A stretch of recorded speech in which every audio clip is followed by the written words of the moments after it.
नमस्कार विद्यार्थी मित्रांनो, फालतूची बडबड न करता क्लार्कचा 2022चा जो रिझल्ट आहे मराठी हे टायपिंगमध्ये बघा ओपनला 119.75 म्हणजे आज आपण या रिझल्टवरून कंपेअर करून पुढे रिझल्ट कसा लागू शकतो आपला. एकूण 7,000 प्लस जागा आहेत मित्रांनो आणि त्यावेळेस जागा कमी होत्या तरीसुद्धा 119.75 एवढं मेरिट लागलेलं आहे आणि हे फायनल मेरिट आहे जे स्किल टेस्ट झालेली आहे टायपिंगची. त्यानंतर ओपनचा 119, जनरल जे SC 101 आहे हे तुम्ही बघू शकता पेजवर. मी यावर डिस्कशन करण्यापेक्षा फक्त लक्षात ठेवा DTA जनरल 112चे म्हणजे फक्त 7 ते 8 प्रश्नांचा फरक पडलेला आहे. NTBसाठी बघा 105 आहे, त्याहीपेक्षा कमी. SBCसाठी बघा 111 आहे आणि हे मराठी टायपिंगचं आहे, पण इंग्रजी टायपिंगचं त्याहीपेक्षा जास्त मेरिट लागलेलं. तर इंग्रजी टायपिंगचं किती लागलेलं बघा 130.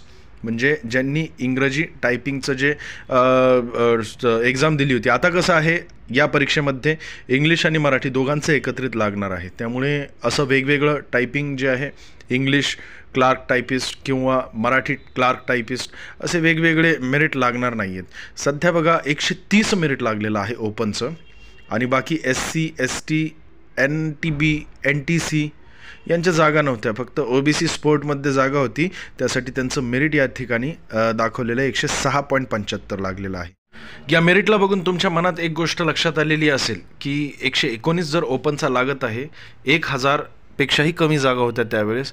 आता सध्या आहेत 7,700 जागा. म्हणजेच काय की मेरिट जो आहे ते नक्कीच कमी येणार आहे. आणि कुठपर्यंत येऊ शकतो ते तर बघा, एकूण माझ्या मते 70 ते 75 प्लस ज्यांना निगेटिव्ह मार्किंग जाऊन प्रश्न बरोबर आलेले असतील तर त्यांचंच जे या ठिकाणी सिलेक्शनचे फार मोठे चान्सेस आहेत. बाकीच्या विद्यार्थी जे 70 प्लस प्रश्न आपले बरोबर आलेले नसतील तर त्यांनी वेगळ्या परीक्षेचा अभ्यास करावा. परंतु स्किल टेस्ट फार महत्त्वाची आहे. स्किल टेस्ट जर त्यांना पाहिजे तेवढे विद्यार्थी नसेल तर अजून वेळ ते देतात मित्रांनो. म्हणजे असं घडलेलं आहे भूतकाळामध्ये की स्किल टेस्टमध्ये पाहिजे तेवढे विद्यार्थी नसल्यामुळे पुन्हा त्यांनी स्किल टेस्ट घेतलेली आहे.